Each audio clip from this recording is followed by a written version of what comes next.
তিনি ছিলেন ইয়ামামার বাদশা। মদিনাতে বিশ্বনবীকে হত্যা করার নিয়তে এসেছিলেন, গোপনে গোপনে বিশ্বনবীকে হত্যা করে আবার ইয়ামামাতে তিনি ফিরে যাবেন। কিন্তু কি অবাক করা কাণ্ড, হত্যা করতে পারে নাই, সাহাবাদের হাতে তিনি ধরা পড়ে গেলেন। সাইয়েদনা সুমামা ইবনে উসাল রাদিয়াল্লাহু তাআলা আনহু হত্যার নিয়তে আসলেন, কিন্তু হত্যা করতে পারলেন না। সাহাবারা ওনাকে ধরে ফেললেন, ধরে মসজিদে নববীর পিলারের মধ্যে বেঁধে রাখলেন। সুমামা ইবনে উসাল, সিরাত থেকে শোনেন, সিরাত থেকে শোনাচ্ছি, রাদিয়াল্লাহু তাআলা আনহু ইয়ামামার অধিপতি ছিলেন। ইয়ামামা বিশ্বনবীকে হত্যার জন্য আসছেন, ধরা পড়ে গেছেন, এখন মসজিদে নববীতে বেঁধে রাখছে, তার মানে বন্দী। তো এখন স্ট্যাটাস কি? বন্দী, ক্যাপটিভ। তো বিশ্বনবী সাল্লাল্লাহু আলাইহি ওয়াসাল্লাম সাহাবাদেরকে বললেন, তার খোঁজ খবর নিও, সুমামা ইবনে উসালের খোঁজ খবর নিও। সাহাবারা বলেন, ইয়া রাসূলুল্লাহ, আপনাকে হত্যা করতে এসেছে, তার তো কঠিন ক্যাপিটাল পানিশমেন্ট হওয়া দরকার, কঠিন শাস্তি হওয়া দরকার। বিশ্বনবী বললেন, না, আমি যেটা জানি তোমরা সেটা জানো না, তোমরা সুমামার সাথে ভালো আচরণ করো। বিশ্বনবী সুমামার কাছে গেলেন। প্রথম দিন যে তিনি কালেমার দাওয়াত দিলেন, ইমানের দাওয়াত দিলেন, ইসলামের দাওয়াত দিলেন, রিসালাতের দাওয়াত দিলেন, আখিরাতের দাওয়াত দিলেন। পরের দিন যে বিশ্বনবী সালাতের দাওয়াত দিলেন, যাকাতের দাওয়াত দিলেন, ইসলাম কি, কিভাবে, কেমন করে পালন করতে হয় চমৎকার আর্টিকুলেট করতে শুরু করলেন। তন্ময় হয়ে সুমামা ইবনে উসাল রাদিয়াল্লাহু তাআলা আনহু বিশ্বনবীর কথাগুলো শুনতে আরম্ভ করলো। একদিন নয়, 2 দিন নয়, টানা 3 দিন বিশ্বনবী সুমামার কাছে ইসলামকে প্রেজেন্ট করেছেন, উপস্থাপন করেছেন। আওয়াজ করে বলেন, কয় দিন? 3 দিন। 3 দিন মসজিদে নববীতে বাঁধা। আর সাহাবীদেরকে বললেন, তার খোঁজ খবর নিও, তোমরা যে রুটি বানাও এর মধ্যে সবচেয়ে ভালো আটার রুটিটা তারে দিও, সবচেয়ে রিফাইন্ড খেজুর, যেটা পিওর খেজুর, এটা তারে দিও। আর বিশ্বনবী নিজের উট থেকে দুধ দহন করে ওনার বাড়ির এক কর্মচারীকে বলেছেন, দুধ দহন করে সুমামার জন্য নিয়ে যেও। সুবহানাল্লাহ পড়বেন না? সবাই তো অবাক, ইয়ামামা থেকে আসছে নবীকে হত্যা করতে, বিশ্বনবী দেখে তারে জামাই আদর করে, তাকে মজার মজার খাবার দিও, দুধ দিও, আদর আপ্যায়ন করো। 1 দিন নয়, 2 দিন নয়, টানা 3 দিন বিশ্বনবী এভাবে সুমামার কাছে যেয়ে ইসলামকে প্রেজেন্ট করতে আরম্ভ করলেন, ইসলামকে উপস্থাপন করতে শুরু করলেন। আর তাকে চমৎকার এন্টারটেইনমেন্ট আপ্যায়ন দিতে আরম্ভ করলেন। টানা 3 দিন যখন ইসলামের দ্য বিউটিজ অফ ইসলাম, ইসলামের সুমহান বাণী, সৌন্দর্য তার কাছে উপস্থাপন শেষ, তাকে আপ্যায়ন শেষ, বিশ্বনবী বললেন সাহাবাদেরকে, যাও এবার সুমামার হাতের পায়ের রশি দুটো খুলে দাও। তারা বললেন, ইয়া রাসূলুল্লাহ, কি বলেন আপনি? ও তো হত্যাকারী, সুযোগ পায় নাই, আপনারে মারতে পারে নাই, ছেড়ে দিলে আবারও আপনার উপর তলোয়ার নিয়ে ঝাঁপিয়ে পড়বে। নবী, এই সিদ্ধান্ত আপনি নিতে যাবেন না। বিশ্বনবী বললেন, যেটা বলেছি সেটা করো, সুমামার রশিগুলো ছেড়ে দাও, সুমামার হাতে পায়ের রশিগুলো যে তোমরা খুলে দাও। সাহাবারা তর্ক জুড়ে দিলেন, লা ইয়া রাসূলুল্লাহ, এমনটা করবেন না, তো ভয়ঙ্কর, ভয়ঙ্কর খুনি, কি জানি কি হয়ে যায়। বিশ্বনবী বললেন, না, তার হাতে পায়ের রশিগুলো খুলে দাও। সাহাবারা বিশ্বনবীর কথা মতো তার হাতে পায়ের রশিগুলো খুলে দিল। সুমামা মুহূর্তের মধ্যে মসজিদে নববী থেকে বের হয়ে ইয়ামামায় ফিরে না যে মসজিদে নববীর পাশে একটা খেজুর বাগান ছিল, সেখানে চলে গেলেন। সেখানে একটা ছোট্ট কুয়া ছিল, কুয়ার পানি দিয়ে তিনি গোসল করলেন। সুবহানাল্লাহ পড়েন। কুয়ার পানি দিয়ে গোসল করে মসজিদে নববীর সামনে এসে বিশ্বনবী এবং সাহাবাদের সামনে দাঁড়িয়ে সাব্বাবা উঁচু করে বললেন, আশহাদু আল্লা ইলাহা ইল্লাল্লাহ ওয়া আশহাদু আন্না মুহাম্মাদান আবদুহু ওয়া রাসূলুহু। আল্লাহু আকবার, আমি সাক্ষ্য দিচ্ছি আল্লাহ ছাড়া কোনো ইলাহ নাই, আর মুহাম্মদ আল্লাহ তাআলার প্রেরিত বান্দা এবং রাসূল। প্রিয় ভাইয়েরা, ইহসান দিয়ে যা জয় করা যায়, কঠোরতা দিয়ে সেটা কঠিনকালেও জয় করা যায় না। আওয়াজ করে বলেন, ঠিক কি না? এবার সুমামা দাঁড়িয়ে বলে, ওগো নবী, আমি তো কালিমা পড়ে মুসলমান হয়ে গেলাম, এবার শোনেন, এই মুহূর্তের আগে আপনার চেহারার চাইতে নিকৃষ্ট কোনো চেহারা আমার কাছে ছিল না, কিন্তু শাহাদা পাঠ করার পরে আপনার চেহারার চাইতে উত্তম শ্রেষ্ঠ কোনো চেহারা আমার কাছে আর নাই। ও নবী, আজকের দিনের আগে ইসলাম ধর্মের চেয়ে নিকৃষ্ট অপছন্দনীয় কোনো ধর্ম আমার কাছে ছিল না, কিন্তু এই মুহূর্ত থেকে ইসলামের চেয়ে সেরা শ্রেষ্ঠ পছন্দনীয় কোনো ধর্ম আমার কাছে নাই। নবী গো, আজকের দিনের আগে মদিনার চাইতে অপছন্দনীয় নিকৃষ্ট কোনো শহর আমার কাছে ছিল না, কিন্তু এই মুহূর্তের পর থেকে মদিনার চাইতে কোনো শ্রেষ্ঠ শহর আমার জানা নাই। সে ছিল গমের বড় ডিলার, গম বেচতো। কি বেচতো?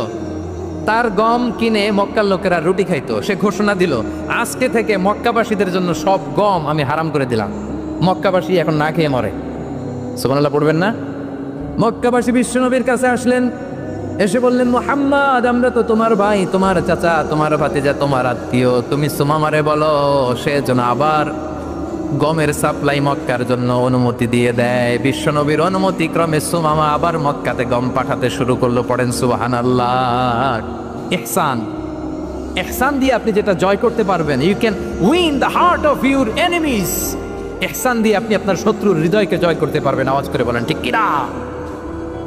এজন্য আল্লাহ বললেন, ওয়ানফিকু ফি সাবিলিল্লাহি ওয়ালা তুলকু বিআইদিকুম ইলাত তাহলুকা ওয়া আহসিনু ইন্নাল্লাহা ইউহিব্বুল মুহসিনিন। তোমরা আল্লাহর রাস্তায় দান করবে আর নিজেরা নিজেদেরকে ধ্বংসের হাতে ঠেলে দিও না। তোমরা একে অপরের প্রতি ইহসান করবে, কারণ ইহসানকারীদেরকে আল্লাহ বড্ড ভালোবাসেন। সুবহানাল্লাহ পড়েন। আবার সূরা রহমান আল্লাহ বললেন, হাল জাযাউল ইহসানি ইল্লাল ইহসান ফাবিআইয়ি আলা, সবাই পড়েন, ফাবিআইয়ি আলাই রাব্বিকুমা তুকাযযিবান। ইহসানের প্রতিদান হিসেবে ইহসানই হয়। বিশ্বনবী সুমামার প্রতি যেমন ইহসান করেছেন, সুমামাও ঠিক তেমন ইহসান ফিরিয়ে দিয়েছে। ঠিক কিনা বলেন? তাহলে এক নম্বরে হচ্ছে আদ, ন্যায় বিচার। দুই নম্বরে সবাই বলেন ইহসান, সদাচরণ। ইহসান দুই ধরনের প্রিয় ভাইয়েরা, ইহসান ফিল ইবাদা, ইহসান ফিল মুআমালা। ইহসান ফিল ইবাদা হচ্ছে একাগ্র অনুভবে ইবাদতে ডুব দেওয়া, এর নাম ইবাদতের ইহসান। সুবহানাল্লাহ পড়েন। বিশ্বনবী বলেন ইহসান মানে কি জানো নাকি? হাদিসে জিবরিলে সাইয়েদনা জিবরিল আলাইহিস সালাম বিশ্বনবীকে বললেন, আখবিরনি আনিল ইহসান। নবী আমাদেরকে বলেন ইহসান মানে কি? বিশ্বনবী বললেন, আনতা আবুদাল্লাহা কাআন্নাকা তারাহু ফাইন লাম তাকুন তারাহু ফাইন্নাহু ইয়ারাক। ইহসান মানে হলো এমন ভাবে তুমি আল্লাহর সামনে নিজেকে উজাড় করে ইবাদত করবে, তুমি ভাববে তুমি আল্লাহকে দেখতে পাচ্ছ। আর এটা যদি ভাবা তোমার জন্য কঠিন হয়ে যায়, অন্তত এতটুকু তুমি ভাববা যে আল্লাহ তোমাকে দেখতে পাচ্ছেন। ঠিক কিনা বলেন? ও আমার বীর চট্টলার ভাইয়েরা, কেউ যেটা দেখে না সেটা দেখে কে? এই বিশ্বাস হৃদয়ের মধ্যে আছে? নামাজে যখন দাঁড়ান এই ফিলিংসটা আনা যাবে? হ্যাঁ, এশার সালাত তো এখনো হয় নাই না? আলোচনা শেষে এশার সালাত এখানে অনুষ্ঠিত হবে, তাই না? আচ্ছা বলুন তো, আমরা এশার সালাত পর্যন্ত বেঁচে থাকবো এই গ্যারান্টি আছে কার কার? হাত তোলেন। কয়েকজন হাত তুলছে পেছনে, না বুঝে তুলে ফেলছে। এশা পর্যন্ত যে আমরা হায়াত পাবো কোনো গ্যারান্টি আছে? সবাই আওয়াজ করে বলেন, গ্যারান্টি আছে? গ্যারান্টি নাই। এই জন্য বিষ্ণু ইসলাম বলেছে, এমন ভাবে নামাজে দাঁড়াও, ইবাদত করো, মনে করো হতে পারে এটাই আমার জীবনের শেষ নামাজ। পারফর্ম দ্য সালাহ as if this is your last and final prayer. এমন ভাবে সালাতে দাঁড়াও, ভাবো হতে পারে এটাই তোমার জীবনের শেষ নামাজ। এমন ভাবে নামাজে দাঁড়াও, ভাবো এটাই শেষ নামাজ। তাহলে নামাজে একাগ্রতা বাড়ায় দিবে কে? ফলে ইবাদতের ইহসান আমাদের অর্জিত হবে। আর মুআমালাতে ইহসান হলো, বিশ্বনবী বলেন, ইন্নাল্লাহা তাবারাকা ওয়া তাআলা কাতাবাল ইহসানা আলা কুল্লি শাই ফাইদা কাতালতুম ফাআহসিনুল কিতলা ওয়া ইযা যাবাহতুম ফাআহসিনুয যাবহা ওয়ালিউহিদ্দা আহাদুকুম শাফরাতাহু ওয়ালিউরিহ যাবিহাতাহু। ইহসান দুই ধরনের। আওয়াজ করে বলতে হবে কয় ধরনের? সবাই বলুন আওয়াজ করে, কয় ধরনের? একটা হচ্ছে ইহসান ফিল ইবাদা, ইবাদতে ইহসান। ইবাদতে ইহসান কি? একাগ্র অনুভব দিয়ে ইবাদত করা, মন প্রাণ দিয়ে ইবাদত করা। আর মুআমালাতে ইহসান কি? সব কাজে, দৈনন্দিন কাজে, কর্মে, সামাজিক অ্যাক্টিভিটিতে কোমলতা প্রদর্শন করা, অনুগ্রহের সাথে সবকিছু করা। আল্লাহ তাআলা, ইন্নাল্লাহা তাবারাকা ওয়া তাআলা কাতাবাল ইহসানা আলা কুল্লি শাই, তিনি সব কিছুর ব্যাপারে ইহসানকে আবশ্যক করেছেন। সবকিছু, মুমিনের সব কাজে ইহসানের পরশ থাকবে। ওয়া ইযা কাতালতুম ফাহসিনুল কিতলা, বিশ্বনবী বলেন তুমি যখন কাউকে হত্যা করো ইহসানের সাথে করো। সুবহানাল্লাহ পড়বেন না? যখন হত্যা করো তখনও ইহসানের সাথে। আচ্ছা হত্যা করবো আবার ইহসান আসবে করতে করে? তো মেরেই ফেলবো আমি। আল্লাহ, ও ভাই একজন খুন করেছে, খুনি, রাষ্ট্রীয় আইনে তার শাস্তি হয়েছে ডেথ পেনাল্টি, মৃত্যুদণ্ড। এখন মৃত্যুদণ্ড দেখে আপনি যেমনি মন চায় তেমনি মারবেন লোকটারে? ওর নাক কেটে ফেলতে পারবেন? ওর কান কাটতে পারবেন? ওর চোখ উপড়ে ফেলতে পারবেন আপনি? যেমন মন চায় তার অঙ্গহানি করা যাবে না। ইহসানের সাথে তাকে হত্যা করো। সুবহানাল্লাহ, this is Islam, this is the true essence of Islam. ওয়াইদা যাবাহতুম ফাহসিনু যাবহা, যখন জবাই করবে তখনও ইহসানের সাথে জবাই করো। করবো জবাই, ওইখানেও নাকি ইহসান। আচ্ছা, কুরবানির দিন আমরা পশুগুলোরে কি করি বলেন সবাই আওয়াজ করে? জবাই। জবাই মানে তো এটার মেরেই ফেলতেছি, একটু পরে তো টুকরো টুকরো করে গোশতগুলো খাবো, এটা তো খাবো, এটা তো মেরেই ফেলবে। বিষ্ণু বলে না না, জবের মধ্যেও মুমিনের জবের ভেতরেও ইহসানের পরশ থাকা চাই। যখন জবাই করবে প্রাণীটাকে হাত পা টাইট করে বেঁধে নাও, ছুরিটাকে শার্পেন করে নাও, ধারালো করে নাও, যাতে অল্প সময়ে জবাইটা হয়ে যায়, প্রাণীটা যাতে কম কষ্ট পায়। সুবহানাল্লাহ পড়ে। দিস ইজ কল্ড ইহসান। ইহসান আল্লাহ তাআলা যেমনি আদলের আদেশ করেছেন, ন্যায় বিচার জাস্টিস এনশিওর করতে বলেছেন, সমাজে ইহসানের ব্যবহার, ইহসানের অনুশীলন তিনি করতে বলেছেন। এজন্য মুমিনের প্রতিটি কাজে, আমার চট্টগ্রামের ভাইয়েরা আমার দিকে তাকান, খেয়াল করে শুনুন, মুমিন জীবনের প্রতিটি কাজে ইহসানের পরশ থাকা চাই। আমরা যেন আমাদের পরিবারের প্রতি ইহসান করি, আমরা যেন আমাদের কর্মচারীদের প্রতি ইহসান করি, আমরা যেন আমাদের কলিগদের প্রতি ইহসান করি, আমরা যেন আমাদের ভাইদের প্রতি ইহসান করি। মুমিন জীবনের প্রতি কাজে ইহসানের পরশ থাকার দরকার আছে না নাই? কথা বুঝতে পেরেছেন? তাহলে আল্লাহ তাআলার তিনটা আদেশ ছিল, কয়টা গেল? ভুলে গেছে, ভুলে গেছে চট্টগ্রাম। তিনটা আদেশের মধ্যে কয়টা বললাম? প্রথমে কি ছিল? আদল। তিন নম্বরে রব্বুল আলামিন বললেন ওয়া ইতাইদিল কুরবা, নিকটাত্মীয়দেরকে দান করো। নিকটাত্মীয়দেরকে দাও, যারা তোমাদের ব্লাড কানেকশনের আত্মীয় তাদেরকে তোমরা দাও। এখানে জেনারেলি বললেন দাও, কি দিব সেটা তিনি এখানে বলেন নাই, সেটা তিনি সূরাতুল ইসরার মধ্যে বলেছেন। আল্লাহ বলেন ওয়া আতিযাল কুরবা হাক্কা, নিকটাত্মীয়দেরকে তাদের অধিকার, তাদের প্রাপ্য তোমরা বুঝিয়ে দাও। দেখেন, একটা শান্তির সমাজ, একটা সমৃদ্ধ সমাজ, একটা মানবিক সমাজ গঠনের জন্য আল্লাহ তাআলা বেশি না, মাত্র তিনটা অর্ডার, তিনটা ভার্ডিক্ট তিনি জারি করেছেন। 1 নম্বর সুশাসন, ন্যায় বিচার। 2 নম্বর ইহসান। 3 নম্বর নিকটাত্মীয়, যারা কাছের, তোমার ভেরি ক্লোজ রিলেশনশিপে আছে, তাদেরকে দাও। দাও, দিলে বাড়িয়ে দেয় কে? অনেকে দিতে চায় না, কৃপণতা করে। দিলে বাড়ায় দেয় কে? ও মিয়া, মদিনার মধ্যে সবচাইতে গরিব সাহাবী ছিল বেলাল রাদিয়াল্লাহু তাআলা আনহু। ওনার এন্টায়ার অ্যাসেট, সম্পদের পরিমাণ কতদূর জানেন? একটা লুঙ্গি। বেলাল রাদিয়াল্লাহু তাআলা আনহু, ওনার টোটাল ওয়েলথের এস্টিমেশন হচ্ছে মাত্র একটা লুঙ্গি। একটা লুঙ্গি, টোটাল ওয়েলথ এস্টিমেশন, টোটাল সম্পদের পরিমাণ বেলাল রাদিয়াল্লাহু তাআলা আনহুর কি ছিল? কথা বোঝে নাই বোধহয়। কি ছিল? ওই বেলাল রাদিয়াল্লাহু তাআলা আনহুকে বিষ্ণু ইসলাম বলেছেন আনফিক ইয়া বেলাল, ও বেলাল তুমিও দাও। ওয়ালা তাখশা মিন যিল আরশি ইখলালা, আরশের অধিপতির তো কোনো ঘাটতি নাই, তুমি দিলে ওই আল্লাহ তোমারে বাড়ায় দিবে। এজন্য আমার প্রিয় ভাইয়েরা, দিলে কমে না, দিলে বাড়ে। অনেকে ধরে রাখে, নতুন কিছু নিতে পারে না, হাত দিয়ে যেটা ধরে রেখেছেন এটা দিয়ে দেন, বড় একটা ধরার সুযোগ পাবেন। জোরে বলেন ঠিক কি না?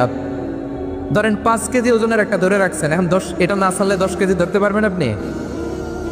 আচ্ছা, 10 কেজির জিনিস একটা আছে হাতে, ওইটা যদি ছেড়ে দেন তাইলে না 15 কেজি ধরতে পারবেন। কথা বলেন ঠিক কিনা? তাহলে দিলে বাড়িয়ে দেয় কে? রব্বুল আলামিন বললেন 3 নাম্বার আদেশ হলো তোমাদের প্রতি সমাজটারে কেমন করে মানবিক সমাজ, সুন্দর সমাজ গড়বা। 3 নম্বর আদেশ হলো ওয়া আতিদাল কুরবা হাক্কা, নিকটাত্মীয়দেরকে তাদের প্রাপ্য বুঝিয়ে দাও। এই নিকটাত্মীয়দেরকে তাদের অধিকার বুঝিয়ে দেওয়া, প্রাপ্য বুঝিয়ে দেওয়াতে আমাদের গাফলতি আছে না নাই? চট্টগ্রামে নাই? মাশাআল্লাহ আছে, আছে। অনেকে দেখবেন অনেক আল্লাহওয়ালা, তাহাজ্জুদ গুজার, সেজদা দিতে দিতে কপালে কালো দাগ ফেলে দিছে, সে তার বোনের হকটা আদায় করে নাই। আছে না নাই? হ্যাঁ, এখানেও আছে। সর্বনাশ। অনেক বড় হাজী সাহেব, বিশাল লম্বা দাড়ি, ছেলেরে সব দিয়ে দিছে, মেয়েরে কিছু দেয় নাই, মেয়ের হক আদায় করে নাই। আছে না নাই? এই হাজী সাহেবেরা এই আল্লাহওয়ালারা কিয়ামতের ময়দানে আটকে যাবে। আপনি অন্যের অধিকার নষ্ট করেছেন, তাদের রাইটসকে ভায়োলেট করেছেন। এজন্য আল্লাহ তাআলা বলেন, কারো অধিকার যদি কেউ নষ্ট করে, ওই সমাজটা মানবিক সমাজ কঠিনকালেও হতে পারে না। এজন্য 3 নম্বর আল্লাহ বললেন, ওয়া ইতা ইদিল কুরবান, নিকটাত্মীয়দেরকে দাও। কি দিবা? তাদের অধিকার দিয়ে দাও। বোনের অধিকার বুঝিয়ে দাও, মেয়ের অধিকারে বুঝিয়ে দাও, ফুফুর অধিকারে বুঝিয়ে দাও। দেখবেন অনেক মায়েরা ছেলের পাতে মুরগির রান দেয়, মেয়ের পাতে দেয় মুরগির ঠ্যাং। এরকম আছে না নাই? ছেলেরা কি দেয়? মুরগির। মেয়ের পাতে কি দেয়? তো মেয়ের কি মুরগির রান খেতে মনে যায় না? মনে যায় না? এমনটা করা যাবে না। নিকটাত্মীয়দেরকে অধিকার দিয়ে দাও, নিকটাত্মীয়ের সাথে সুসম্পর্ক রাখো। আদেশটা কার? এজন্য প্রিয় ভাইয়েরা, জীবনে যদি বারাকা অর্জন করতে চান, নিকটাত্মীয়দের সাথে সুসম্পর্ক রাখতে হবে, তাদের জন্য উপহার পাঠাতে হবে। বিশ্বনবী বলেন, লা ইয়াদখুলুল জান্নাতা ফাতে, যে ব্যক্তি আত্মীয়তার সম্পর্ককে ছিন্ন করে দেয়, সে কঠিনকালেও আল্লাহর জান্নাতে ঢুকবে না। আপনি কি এটারে সহজ হাদিস মনে করছেন? এটা সহজ কথা? আপনি ভাবছেন আপনার নামাজ আপনার বাঁচাতে পারবে, আপনার রোজা বাঁচাতে পারবে, আপনার তাহাজ্জুদ আপনারে বাঁচাতে পারবে? অধিকার নষ্ট করলে কিছুই আপনারা বাঁচাতে পারবেন। এজন্য নিকট আত্মীয়দেরকে দিতে হবে বেশি বেশি। বিশ্বনবী বলেন, ইন্না সাদাকাতা আলাল মিসকিনি সাদাকা ওয়া আলা যির রাহিমি ইসনাতান সাদাকাতুন ওয়া সিলা। মিসকিনরে দান করলে শুধু দানের সওয়াব হয়, নিকট আত্মীয়কে দান করলে দুইটার সওয়াব হয়, সাদাকার সওয়াব হয়, আবার আত্মীয়তার বন্ধন অটুট রাখার সওয়াব হয়ে যায়। আবার বিশ্বনবী বললেন, মান সাররাহু আইয়ুবসাত লাহু ফি রিজকিহি ওয়া ইউনসা লাহু ফি আসারিহি ফালইয়াসিল রাহিমা, যে ব্যক্তি তার রিজিকের প্রশস্ততা চায় আর হায়াতে বরকত চায়, সে যেন তার আত্মীয়ের সাথে সুসম্পর্ক রাখে। আমার প্রিয় চট্টলার ভাইয়েরা, আমাদের রিজিক বাড়ুক, এটা আমরা চাই কি চাই না? সবাই চান? হ্যাঁ, আমাদের রিজিকে প্রশস্ততা আসুক, চাই কি চাই না? আমাদের হায়াতে বরকত আসুক, আমরা চাই কি চাই না? এই দুইটা যদি চান, তাহলে নিকট আত্মীয়দের সাথে সুসম্পর্ক রাখবেন, পারবেন? তাহলে সমাজটারে মানবিক সমাজ বানায় দিবে কে? 3টা আদেশ চলে গেল। কয়টা? আওয়াজ করে বলেন। 1 নম্বরে কি ছিল? 2 নম্বরে, 3 নম্বরে নিকট আত্মীয়দেরকে দান। আপনাদেরকে আরো শোনার আগ্রহ আছে? আপনাদের মনোযোগ আছে না গেছে? কষ্ট হচ্ছে না? মাশাআল্লাহ, মাশা। তাকবীর পড়ুন, লিল্লাহে তাকবীর। আমার প্রিয় ভাইরা, আল্লাহ তাআলা 3টা জিনিসের জন্য আদেশ করেছেন, অনুরূপভাবে 3টা বিষয়ে তিনি বারণ করেছেন, নিষেধ করেছেন। ওগুলোর কাছেও যাওয়া যাবে। শুনবেন। রাব্বুল আলামিন বলেন, ওয়ায়ানহা আনিল ফাহশাই ওয়াল মুনকারি ওয়াল বাগি। আমি যেমনি 3টি বিষয়ে আদেশ করলাম, অনুরূপভাবে 3টি বিষয়ে বারণ করলাম, নিষেধ করলাম। আমার 1 নম্বর নিষেধাজ্ঞা হলো অশ্লীলতার প্রতি।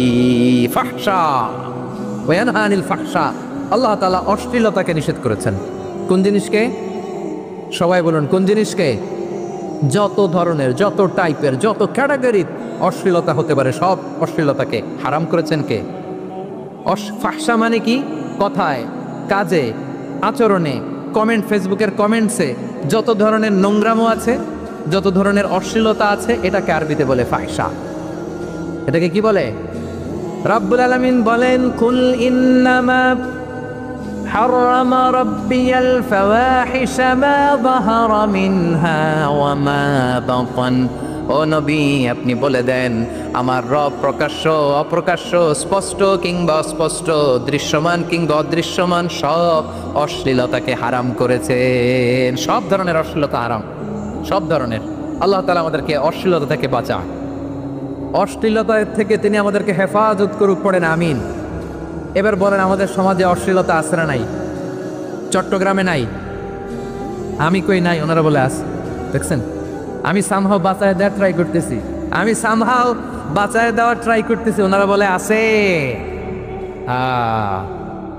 অশ্লীলতা নানা ভাবে, নানা নামে, নানা মোড়কে আমাদের সমাজে আছে না নাই? সংস্কৃতির নামে, ফ্যাশনের নামে, বিনোদনের নামে উপন্যাসের নামে, কনসার্টের নামে অশ্লীলতা আছে না নাই? আপনি দেখেছেন কনসার্টগুলোর অবস্থা? এই যে আতিফ আসলাম যে আসছে আমাদের দেশে, তারপর কে কে আসছে, আমাদের তরুণ তরুণীরা, আমাদের যুবক যুবতীরা, আমাদের জেনজিরা, কি অবস্থা ওইখানে? হ্যাঁ, কি অবস্থা? কে বাঁচাবে ওদের? কে রক্ষা করবে ওদের ইমানের, ওদের চরিত্রের হেফাজতের গ্যারান্টি কে দিবে? কনসার্টের নামে অশ্লীলতা আছে না নাই? ছেলে মেয়ে একে অপরকে জড়ায় ধরতেছে, একে অপরকে চুমু খাচ্ছে প্রকাশ্যে, দিবালোকে, গণমানুষের সামনে। আল্লাহ তাআলা এই অশ্লীলতা থেকে আমাদেরকে বেঁচে থাকতে বলেছেন, বেঁচে থাকতে বলেছেন। রূপালী জগতের নামে অশ্লীলতা আছে না নাই? এই টার্মটা আপনারা জানেন না? রূপালী জগৎ কি জগৎ? আসলে কি রূপালী জগৎ না অন্ধকার জগৎ? আমার বোনেরা, আপনাদেরকে যে কি বলে তারা বুঝায়, রূপালী জগৎ শুনেই আপনি ভরকে যাবেন না। রূপালী জগতে যে নারী যত বেশি উলঙ্গ সে নাকি তত বেশি সাহসী। জানেন, বলে এটা একটা সাহসী নারী, খুব সাহসী পদক্ষেপ তার। যত বেশি শরীর থেকে কাপড় নামাতে পারবে, যত বেশি বস্ত্রহীন হয়ে নিজেকে প্রেজেন্ট করতে পারবে, সে নাকি তত বেশি সাহসী। আমার চট্টলার ভাইয়েরা, শয়তানের প্রথমে এজেন্ডা ছিল বনি আদমকে বস্ত্রহীন করা। সে আদম এবং হাওয়া আলাইহিস সালামকে নিষিদ্ধ গাছের ফল খাইয়ে তাদেরকে বস্ত্রহীন করেছে। এই জামিনেও সে আমাদেরকে বস্ত্রহীন করতে চাইবে। এই রূপালী জগতের নামে তারা এটা করে। আমার প্রিয় বোনেরা, আপনি জানেন না আপনার দাম কত? ওরা আপনাদেরকে বিজ্ঞাপনের সস্তা পণ্য বানাতে চায়। ওরা আপনাদেরকে ওদের ভোগের লিপসার টুলস বানাতে চায়। ওরা আপনাদেরকে দিয়ে ওদের খায়েশ পূরণ করতে চায়। এটা আপনাদের জন্য মোটেও ডিগনিটি নয়, এটা আপনাদের জন্য সম্মান নয়। আপনার সম্মান শালীনতায়, আপনার সম্মান হেজাবে, আপনার সম্মান ভদ্রতায়, আপনার সম্মান আপনার ডিসেন্ট পোশাকে। পোশাক বলে দেয় এই নারীটা ভদ্র না অভদ্র। পোশাক বলে দেয় এই মেয়েটা কোন ঘরের মেয়ে। আওয়াজ করে বলেন ঠিক কিনা? আপনি জানেন না আপনার সস্তা পণ্য বানায়, ভোগের পণ্য, বিলবোর্ডে আপনাকে উলঙ্গ করে উপস্থাপন করে। এই অশ্লীলতার সাথে ইসলামের কোনো সম্পর্ক। এজন্য আল্লাহ বলেন, আমি অশ্লীলতাকে হারাম করেছি। অশ্লীলতাকে হারাম করার প্রথম কারণ হলো এর মাধ্যমে মানবতাকে অপমানিত করা হয়। কারণ মানুষের সম্মান মানুষের পোশাকে। মানুষ যখন পোশাকহীন হয়ে যায়, বস্ত্রহীন হয়ে যায়, তার সম্মান কমে যায়, ঠিক কিনা? অশ্লীলতাকে হারাম করার প্রথম কারণ হচ্ছে মানুষ মানুষকে অপমান করে। একটা নারী, সে তো সম্মানিত। নারী যে কত সম্মানিত, নারীরা এটা বোঝেই নাই। বিশ্বনবী বলেন, আর দুনিয়া কুল্লুহা মাতা ওয়া খায়রু মাতা'আদ দুনিয়া আল মারআতুস সালিহা। আমার বোনেরা, 5টা প্যান্ডেলে আপনারা এলইডিতে আমার আলোচনা শুনছেন, আমি জানি। আপনাদের এই গর্ভ যে কত দামি আপনি জানেন না। আপনার পেট থেকেই আসবে আগামী দিনের সালাহুদ্দিন আল আইয়ুবী। আপনার পেট থেকেই আসবে অনাগত দিনের ইমাম মাহদী আল মুনতাজার। আপনার পেট থেকেই আসবে অনাগত দিনের ফয়সাল, ওয়াসিম, মুগ্ধ, আবু সাইদের মতো বীর যোদ্ধা। আমার প্রিয় বোনেরা, আমার প্রিয় বোনেরা, বিশ্বনবীর কথার ওজন খেয়াল করেন। আর দুনিয়া কুল্লুহা মাতা ওয়া খায়রু মাতা'আদ দুনিয়া আল মারআতুস সালিহা। দুনিয়ার সবকিছুই অ্যাসেট, এর মধ্যে সবচেয়ে দামি অ্যাসেট নেককার নারী। আপনার গর্ভ যে কত দামি আপনি জানেন না। নিজের সময়টাকে কাজে লাগান, কোরআন পড়েন, সুন্নাহ পড়েন। আপনার অনেক দায়িত্ব ঘরে। You are the MD of your family. একটা family it's a very big institution. পরিবার একটা অনেক বড় প্রতিষ্ঠান। And you are the MD of your institution. আপনি এই পরিবারের MD, managing director of your family. এখানে আপনার কত দায়িত্ব। আপনি ছেলেমেয়েদেরকে তারবিয়া করবেন। আপনি আপনার স্বামীর জন্য ঘরটারে জান্নাতের নীর বানাবেন। আপনার জন্য জান্নাতের ডুপ্লেক্স বাড়ি ওইখানে তৈরি করে রাখবে কে? আপনি যে কত দামি আপনি জানেন না। নারীদেরকে আল্লাহ বানিয়েছেন উচ্চতর করে, নিম্নতর নয়। নারীদেরকে ছোট্ট জিনিস দিলে এটারে বড় করে দেয়। নারীদেরকে ভ্রূণ দিলে, শুক্রাণু দিলে নারী এটারে বাচ্চা হিসেবে উপহার দেয়, ঠিক কিনা? বিয়ের মাধ্যমে স্বামী যখন তার শুক্রাণু তার স্ত্রীকে উপহার দেয়, স্ত্রী রিটার্নে কি উপহার দেয়? ফুল ফর্ম বেবি, মানব সন্তান। দেখছেন, আপনি দিলেন একটু, উনি দিছে বিশাল। আপনি যদি নারীকে বাজার এনে দেন, নারী এটাকে সুস্বাদু খাবারে রূপান্তর করে দেয়। আপনি তাকে একটা মুচকি হাসি দিয়ে দেন, সে তার কলিজা দিয়ে দেয়। কিন্তু যদি আপনি তার মনে কষ্ট দেন, সে আপনার জীবনকে জাহান্নাম বানায়া দেয়। খবর আছে, নারীর মন বুঝতে পারলে নেয়ামত, বুঝতে না পারলে কিয়ামত। ঠিক কিনা বলেন? আমার প্রিয় বোনেরা, আপনি যে কত দামি আপনি জানেন না। জানেন না আপনি কত দামি? অনেক দামি আপনি। আপনাদেরকে যেন ভোগের সস্তা পণ্য বানাতে না পারে, আপনাদেরকে সচেতন থাকতে হবে, সজাগ থাকতে হবে, কনসার্ন থাকতে হবে। শয়তানের ওই হাতছানির দিকে আর নজর দেওয়া যাবে না। তাহলে কেন আল্লাহ তাআলা এই ফাহশা অশ্লীলতাকে হারাম করলেন? 1 নাম্বার, এতে হিউম্যান ডিগনিটি কমে। 2 নাম্বার, এতে মানুষের অধিকার নষ্ট হয়। আপনি বিয়ে করেছেন, এরে পরকিয়া করেন, ওর সাথে এরকম আছে না নাই? স্ত্রীর অধিকার নষ্ট করেছেন। আপনি বিবাহ সম্পর্কে আবদ্ধ হয়েছেন, তার সাথে আপনি পরকিয়া করেন ওই ছেলের সাথে, আপনি আপনার হাজবেন্ডের সাথে বিট্রে করেছেন। এজন্য আল্লাহ অশ্লীলতাকে হারাম করেছেন।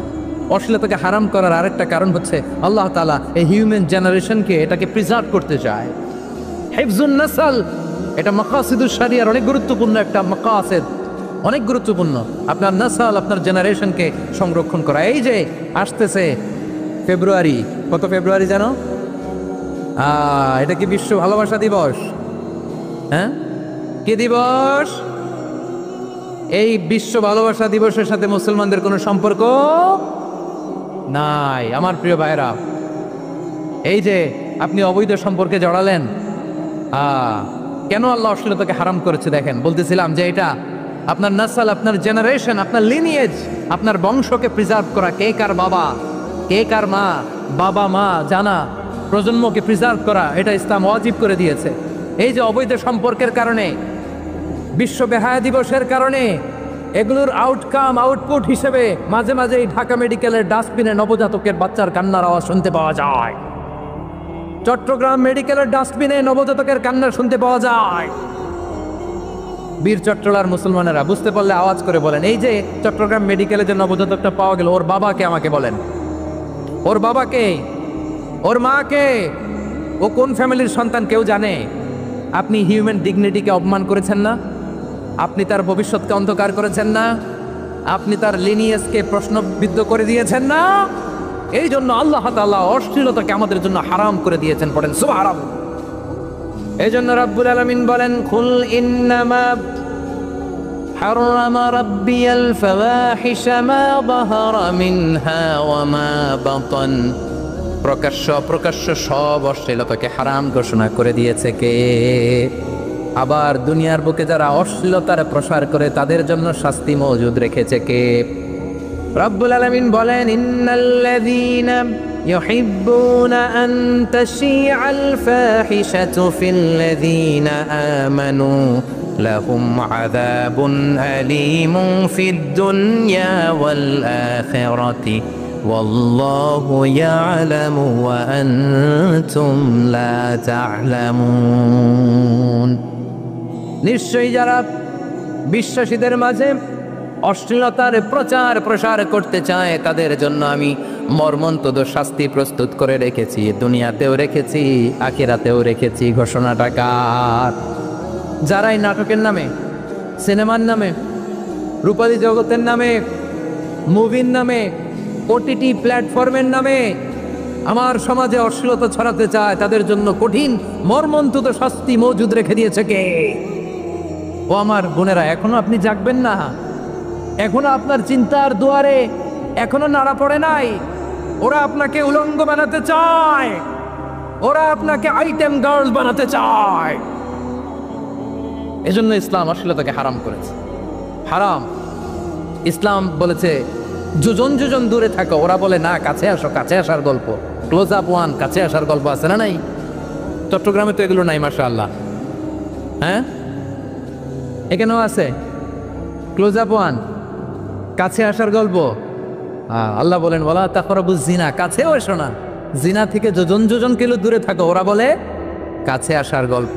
আমার বীর চট্টলার ভাইয়েরা, কাছে আসতে হলে আমরা কোরআনের কাছে আসব, কাছে আসতে হলে নবীর কাছে আসব, কাছে আসার গল্প হবে আমার রবের কাছে আসার গল্প। চিল্লায় বলো ঠিক কিনা? বসুন, বসুন আমার ভাইয়েরা। তাহলে অশ্লীলতার সাথে আমাদের কোনো সম্পর্ক? সবাই বলতে পারেননি, আওয়াজ করে বলুন, অশ্লীলতার সাথে আমাদের কোনো সম্পর্ক? আমরা এই সমস্ত ক্লোজ আপ ওয়ান, কাছে আসার গল্পের প্রোগ্রামে যাব? আমরা কোন ধরনের অশ্লীল কন্টেন্ট সোশ্যাল মিডিয়ায়, টিভিতে দেখব? কি যুগ যে আমরা কাটাচ্ছি আপনি কল্পনা করতে পারবেন না। পর্ন ইন্ডাস্ট্রি,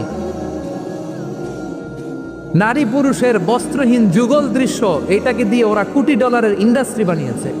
পুরো মানব ইতিহাসে এরকম জঘন্য সময় মানব ইতিহাস পার করে নাই। পর্ন এটা ইন্ডাস্ট্রি হয়ে গেছে। আমাদের এই যুবকগুলো, জেনজিগুলো, ওদের চরিত্র বাঁচাবে কি করে? কেমন করে হেফাজত করবে ওদের এই মূল্যবান চরিত্র? আমার প্রিয় ভাইয়েরা, এই অশ্লীলতার দ্য লেটেস্ট ভার্সন হচ্ছে LGBTQ, শরীফ থেকে শরীফা। শুনছেন আপনারা?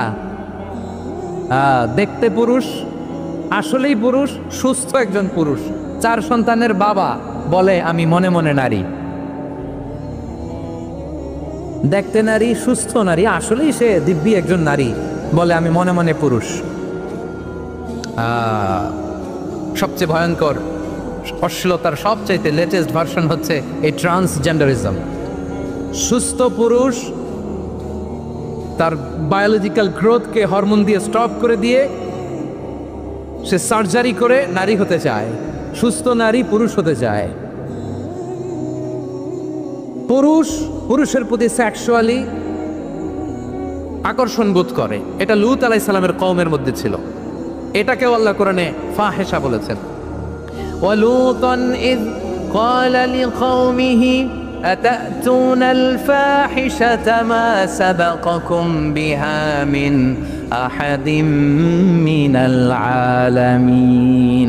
লূত আলাইহিস সালাম বললেন, তোমরা কি এমন এক অশ্লীল কার্যক্রমে ডুব দিলে নাকি যেটা গোটা বিশ্বের কেউ কখনো করে নাই? তোমরাই প্রথম করেছো। পড়েন নাউযুবিল্লাহ। এই পশ্চিমের এই রোগ আমার দেশে যেন আসতে না পারে, আমাদের সজাগ থাকতে হবে। প্রিয় ভাইরা, চিল্লায় বলেন ঠিক কিনা? পশ্চিমের অবস্থা ভয়ঙ্কর। পাশ্চাত্যে আমি যুক্তরাষ্ট্রে ছিলাম অনেকদিন, কয়েক মাস, বিভিন্ন স্টেটে ঘুরেছি। গার্ডিয়ানরা উদ্বিগ্ন। ছেলে মেয়েদেরকে, ছোট্ট ছেলে মেয়ে, ওদেরকে জিজ্ঞেস করে, তুমি how do you feel right now inside yourself? তুমি ভিতরে ভিতরে কেমন ফিল করো? তোমার কি ছেলে ছেলে লাগে না মেয়ে মেয়ে লাগে? আচ্ছা বলেন, এই ছোট্ট বাচ্চাটা ওকে এগুলো জেন্ডার অ্যাসাইনমেন্ট বলতে এগুলো কিছু বুঝে? এইভাবে মিসগাইড করা হচ্ছে। কৌতূহল বশত ছোট্ট ছেলে যদি বলে আমার তো মেয়ে মেয়ে লাগে, তখন বলে যে না তুমি মেয়ে, ছেলে না। মা বাবা বাধা দিলে ওকে আলাদা গভর্নমেন্ট হাউসে নিয়ে যায়। ভয়ঙ্করতম অবস্থা। আমরা একটা সময়ে শুনতাম যে হুজুর আমার ছেলেটা খুব ভালো, হাফেজে কোরআন, আল্লাহওয়ালা। হুজুর আমার ছেলে দাঁড়িয়ে রাখছে, আল্লাহওয়ালা। হুজুর আমার ছেলে 5 ওয়াক্ত সালাত জামাতের সাথে পড়ে, তার মানে আল্লাহওয়ালা। পশ্চিমে যে আমি কি শুনছি জানেন? ওরা বলে হুজুর আমার ছেলেটা ইউনিভার্সিটির একটা মেয়ের সাথে প্রেম করে, ও খুব আল্লাহওয়ালা, হুজুর দোয়া করবেন। এর কারণ ওদের কাছে আল্লাহওয়ালার ক্রাইটেরিয়া হচ্ছে হুজুর আমার ছেলেটা আরেক ছেলের পছন্দ করে নাই, আমার মেয়েটা আরেক মেয়েকে ভালোবাসে নাই, এজন্য আমার ছেলেটা আল্লাহওয়ালা, হুজুর ওর জন্য একটু দোয়া করে দিয়েন। কি চ্যালেঞ্জ ওরা ফেস করতেছে। ওনার ছেলে যে আরেক ছেলের বিয়ে করবে না, এটাতেই উনি খুশি যে আলহামদুলিল্লাহ আমার ছেলেটা একটা মেয়েরে ভালোবাসে, আমার মেয়েটা একটা ছেলেরে ভালোবাসে, মানে এটা হাক্কু আল্লাহওয়ালা।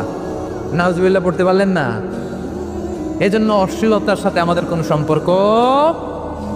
রাব্বুল আলামিন বলেন ওয়ায়ানহা আনিল ফাহশাই ওয়াল মুনকারি ওয়াল বাগি। 3টা জিনিসকে আমি নিষিদ্ধ করলাম। 1 নাম্বার হলো ফাহশা, অশ্লীলতা। 2 নম্বরে হলো মুনকারের সমস্ত মন্দ কাজ। আপনাদের মনোযোগ আছে না? শেষ করে দিব? আর 2-1 মিনিট শুনবেন? আচ্ছা বলি তাহলে, আর 2-1 মিনিট। তাহলে নিষেধাজ্ঞা জারি করেছেন 3টা জিনিসের উপর। 1 নাম্বার কি? ফাহশা, অশ্লীলতা। 2 নাম্বার মুনকার। মুনকার মানে হচ্ছে যত মন্দ কাজ, খারাপ কাজ, বাজে কাজ, এটার বলে মুনকার। এটার কি বলে? আপনারা পড়ছেন না তা'মুরুনা বিল মা'রুফি ওয়া তানহাউনা আনিল মুনকার। ভালো কাজের আদেশ, সৎ কাজের আদেশ, অসৎ কাজের নিষেধ। মুনকার, মুনকার হচ্ছে মানুষের স্বাভাবিক বিবেকবোধ যেটাকে খারাপ বলে, ওইটাই মুনকার। পৃথিবীর সব আসমানি গ্রন্থ যেটাকে খারাপ বলেছে, মানুষের স্বাভাবিক বিবেকবোধ যেটাকে খারাপ বলেছে, এগুলো সব মুনকার। যেমন ইফটিজিং, এটা কি ভালো না খারাপ? মজুদদারি, খাদ্যে ভেজাল দেওয়া, ওজনে কম দেওয়া, মাছে ফরমালিন মিশানো, চাঁদাবাজি, টেন্ডারবাজি, দখলবাজি, এগুলো আমাদের স্বাভাবিক বিবেকেই বলে এগুলো খারাপ, এগুলো হচ্ছে মুনকার। আল্লাহ তাআলা এই মুনকার থেকে আমাদেরকে বেঁচে থাকতে বলেন, আর শয়তান এই মুনকারের প্রতি আমাদেরকে উদ্বুদ্ধ করে। আল্লাহ তাআলা বললেন, ইয়া আইয়ুহাল্লাযীনা আমানু লা তাত্তাবিউ খুতুওয়াতিশ শাইতান ওয়া মান ইয়াত্তাবি' খুতুওয়াতিশ শাইতানি ফাইন্নাহু ইয়া'মুরু বিল ফাহশাই ওয়াল মুনকার। আল্লাহ বললেন, আমার গোলামেরা শোনো শোনো, ও আমার বিশ্বাসী বান্দারা খবরদার, তোমরা কশিনকালেও শয়তানের পদাঙ্ক অনুসরণ করবে না, কারণ শয়তান তোমাদেরকে অশ্লীলতা এবং মন্দ কাজের দিকে উদ্বুদ্ধ করে। আমাদের কাজ হচ্ছে শয়তান আমাদেরকে যেদিকে নিতে চায় আমরা তার উল্টা দিকে যাব, ঠিক কিনা বলে? শয়তান এই মন্দ কাজকে আমাদের কাছে বিউটিফাই করে চাকচিক্যময় করে আমাদের সামনে উপস্থাপন করে। এজন্য আল্লাহ বলেন মুনকারকে থামাতে হবে, মুনকার প্রতিরোধ করতে হবে। মুনকার প্রতিরোধের দায়িত্ব শুধু আমাদের নাকি? শুধু আপনার খতিব সাহেবের, ইমাম সাহেবের, নাকি মুসলিম উম্মার সবার? আওয়াজ করে বলুন, মুনকার অসৎ কাজ প্রতিরোধের দায়িত্ব কার? রাব্বুল আলামিন বলেন, কুনতুম খায়রা উম্মাতিন উখরিজাত লিন-নাসি তা'মুরুনা বিল মা'রুফি ওয়া তানহাউনা আনিল মুনকার। তোমাদেরকে শ্রেষ্ঠ জাতি করে জমিনের মধ্যে আবির্ভূত করা হয়েছে, যাতে করে তোমরা জমিনের ভেতরে সৎ কাজের আদেশ করতে পারো আর অসৎ কাজের নিষেধ করতে পারো। উম্মাহ কুনতুম খায়রা, তাহলে গোটা উম্মার দায়িত্ব, এটা বুঝতে পারছেন তো? আচ্ছা, আর নিচে আসেন। এরপরে আল্লাহ বললেন, শুধু উম্মাহ না, এই জমিনের রাজত্ব আমি যাদের হাতে দেই, এই জমিনের মালিক আমি যাদেরকে বানিয়ে দেই, যাদেরকে আমি সরকারের দায়িত্ব দেই, তাদেরকেও মুনকার প্রতিরোধের দায়িত্ব দিয়েছে কে? আল্লাহ বলেন, যারা ক্ষমতার মসনদে বসেছে তাদেরকে 4 দফা কর্মসূচি আমি আল্লাহ দিলাম। আওয়াজ করে বলেন, কয় দফা?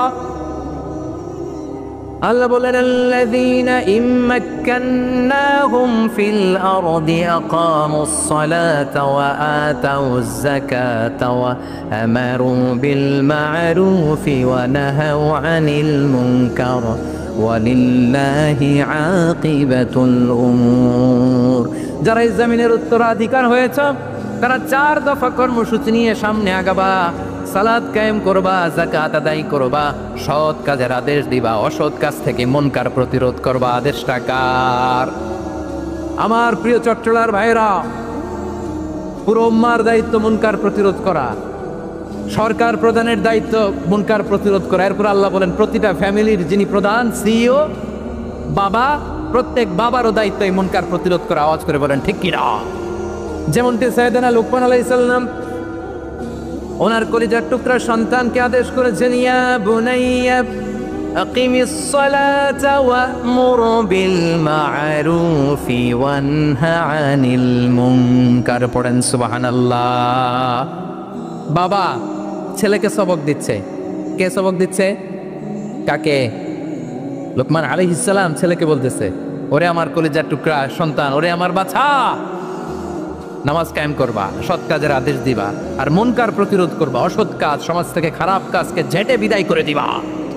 তাহলে দেখেন, আমি স্টেপ বাই স্টেপ নামলাম। পুরা উম্মার দায়িত্ব, জমিনের উত্তরাধিকারী আল্লাহ যাদেরকে বানিয়েছেন সরকার, তাদের দায়িত্ব, প্রতিটি ফ্যামিলির প্রধানের দায়িত্ব। এরপরে বিশ্বনবী বলেন, সচেতন প্রতিটি মুসলিমের দায়িত্ব সমাজ থেকে মুনকারকে উৎখাত করা। বিশ্বনবী বলেছেন, মান রাআ মিনকুম মুনকারান ফালিয়ুগাইয়িরহু বিয়াদিহি فإن لم يستطع فبلسانه وإن لم يستطع فبقلبه وذلك أضعف الإيمان। সমাজে যে মুনকার দেখবে, খারাপ কাজ দেখবে, সে যেন হাত দিয়ে সেটাকে থামায়। কি দিয়ে? আপনাদের তো হাত নাই না? হাত আছে, হাত আছে। ওরা যেই হাত দিয়ে অন্যায় করে ওটা প্রতিরোধের জন্য আমাদেরও হাত আছে না নাই? বসুন আমার প্রিয় ভাইয়েরা, ওরা ওদের যেই হাত দিয়ে টেন্ডারবাজি করে, চাঁদাবাজি করে, ইফতিজিং করে, দখলবাজি করে, যে হাত দিয়ে, ওই মুনকার থামায় দেওয়ার জন্য আল্লাহর দেয়া আমাদেরও 2টি হাত আছে না নাই? আমাদেরও হাত আছে। থামাইতে হবে, থামাইতে হবে, হিম্মত করতে হবে। আমার প্রিয় ভাইয়েরা, না থামালে আমরাই ডুববো শেষমেশ। আমাদের বাঁচার জন্য হইলেও থামাইতে হবে। রব্বুল আলামিন বলেন, ওয়াত্তাকু ফিতনাতাল লা তুসিবান্নাল্লাযীনা যালামু মিনকুম খাসসা।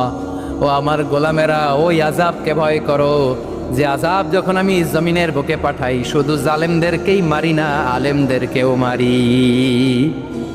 আযাব যখন আসে তখন শুধু জালিমই মরে না, আলেমও মরে। জানেন, মুসা আলাইহিস সালামের পায়ে একবার একটা লাল পোকা কামড় দিয়েছে, লাল পিঁপড়া।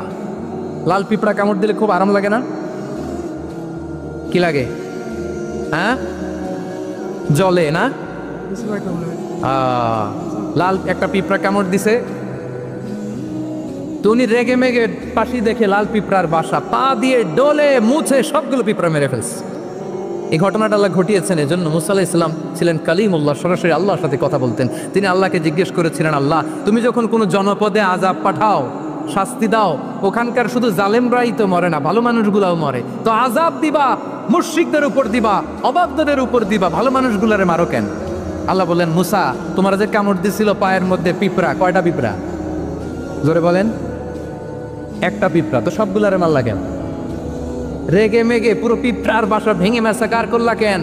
এই মুসা, আমি যখন অ্যাকশনে যাই, আমি যখন শাস্তি দিই, তখন এত বাস বিচার করা হয় না, বাস বিচার করা যায় না। যখন অ্যাকশনে যাওয়া হয় ওইটা ডাইরেক্ট অ্যাকশন হয়ে যায়। চিল্লায় বলো ঠিক কিনা? এজন্য আমাদের বাঁচার জন্য হলেও এই পাপ থামাতে হবে, এই শয়তানের অট্টহাসি থামাতে হবে, অন্যায় অপরাধ সমাজ থেকে আমাদের থামাতে হবে। কারণ আযাব আসলে ওরাও মরবে, আমরাও মরব। একটা জাহাজ 2 তলা, আপনি আছেন 2য় তলায়। শুনতেছেন? শুনতেছেন? জাহাজ কয় তলা? আপনি কোন তলায়? 2য় তলায়। নিচের তলার কিছু লোক জাহাজের তলা ছিদ্র করতে আরম্ভ করছে। কি ছিদ্র করতেছে? আচ্ছা, জাহাজের তলা ছিদ্র করলে তলা দিয়ে কি ঢুকে? এখন আপনি যদি বলেন আমার কি, আমি তো 2 তলায়, আমার কি, আমি তো সেফ, আমি ইন দ্য সেফ জোন, আমি তো ভালো আছি, আমি তো ভালো আছি, ওরা ছিদ্র করে ওরা মরবে। আসলে কি শুধু ওরা মরবে, নাকি তলা ফুটো হলে ভিতরে পানি ঢুকলে আপনারও শরীর সমাধি হবে? তলা দিয়ে যখন পানি ঢুকবে, জাহাজ ঢুকলে আপনিও মরবেন। এজন্য নিজে মরার আগে ওই পাগলগুলোর নিচতলায় যে থামাতে হবে। চিল্লায়া বলেন ঠিক কিনা? এজন্য আল্লাহ বললেন, মুনকার প্রতিরোধের দায়িত্ব সমাজের টপ টু বটম সবার। পুরো আম্মার দায়িত্ব, সরকার প্রধানের দায়িত্ব, প্রতিটি ফ্যামিলির প্রধান বাবার দায়িত্ব। বিশ্বনবী বললেন প্রতিটি সচেতন মুসলিমের দায়িত্ব। এজন্য মুনকার প্রতিরোধ করার দরকার আছে না নাই? সমাজে এই যে ইফটিজিং হয়, আপনার বোনের বয়সী একটা মেয়েকে কিছু বকাটে টিটকারি করে, এই বলে সেই বলে, নোংরা কথা বলে, রাস্তায় দেখেও আপনি পাশ দিয়ে না দেখার মতো চলে যান কেন? আপনি দাঁড়ান না কেন? আপনি দাঁড়ালেই তো থেমে যাবে। কারণ সত্যের যে শক্তি, তার সামনে মিথ্যা মুখ থুবড়ে পড়ে। আপনার সামনেও কিছুই না, নাথিং। আপনি দাঁড়ান, ওকে প্রশ্ন করেন যে আমার বোনকে তুমি ডিস্টার্ব করো কেন? আপনাকে দেখে আরো 5 জন দাঁড়াবে, 5 জনকে দেখে আরো 10 জন দাঁড়াবে। আমাদের নীরবতা আর আমাদের নিশ্চুপ থাকাই জালিমদেরকে আরো শক্তিশালী জালিম বানিয়েছে। এজন্য মুনকার প্রতিরোধের দায়িত্ব আমাদের সবার। টেন্ডারবাজি, চাঁদাবাজি, দুর্নীতি, অপরাধ, দখলদারিত্ব, মজুদদারি, এগুলো সব কিছু একসাথে প্রতিরোধ করতে হবে। ঠিক কিনা বলেন? একটা মানবিক সমাজ যদি চাই, প্রতিরোধ করতে হবে। প্রিয় ভাইয়েরা, আল্লাহর শপথ নিয়ে বলি, এই নাসিহাতগুলো সবার জন্য, সব দলের জন্য, সব মতের মানুষের জন্য। আমরা কোনো দলের প্রতি মানুষকে ডাকি না, আমরা ডাকি ইসলামের দিকে। সব দলের, সব মতের, সব মানুষদেরকে আমরা আহ্বান জানাই, আসুন আমরা একটা সুন্দর সমাজ বিনির্মাণ করি। এই যে নতুন বাংলাদেশের এক সুযোগ এসেছে, আর জীবনে হয়তো আসবে না, সামনের 100 বছরে এই সময় আসবে না। আসুন দেশটাকে আমরা সাজাই, আসুন আমরা দুর্নীতি বন্ধ করি, আসুন আমরা চাঁদাবাজি বন্ধ করি, আসুন আমরা দখলদারিত্ব বন্ধ করি, আসুন আমরা এক দল আরেক দলকে নিশ্চিহ্ন করার যে রাজনীতি, এটা বন্ধ করি। সব দলের প্রতি আমার আহ্বান। আমি কিছুদিন আগে একটা নিউজ দেখলাম, ওই যে লন্ডনে বসে জনাব তারেক রহমান সাহেবকে আমি ধন্যবাদ দিতে চাই। উনি সংবাদ শোনা মাত্রই ওনার দলের অনেক চাঁদাবাজকে উনি বহিষ্কার করেছেন। I do appreciate. প্রতিটি দলের এরকম ইনিশিয়েটিভ নেওয়ার দরকার আছে না নাই? যে কোনো দলে এই প্র্যাকটিসটা থাকার দরকার আছে না নাই? চাঁদাবাজদের সাথে আপনারা নিজেদেরকে মুক্ত ঘোষণা করবেন যে এরা আমার দলের কর্মী হতে পারে না। আমরা চাঁদাবাজ মুক্ত বাংলাদেশ চাই, জুলুম মুক্ত বাংলাদেশ চাই, ফ্যাসিজম মুক্ত বাংলাদেশ চাই, গুণ খুন খারাপি মুক্ত বাংলাদেশ চাই। আমরা নতুন ভোরের বাংলাদেশ চাই। ওই বাংলাদেশ পাওয়ার জন্য মুনকার প্রতিরোধে, অন্যায় প্রতিরোধে যদি বাঘের বাচ্চার মতো, আবু সাইদের মতো দুই হাত উঁচু করে বুককে টান টান করে প্রসারিত করে দাঁড়াতে হয়, রাজি আছো মুসলমান? কারা কারা রাজি? আল্লাহকে হাত দেখিয়ে প্রতিজ্ঞা করো। আমার প্রিয় ভাইয়েরা বসুন, বসুন আমার ভাইয়েরা।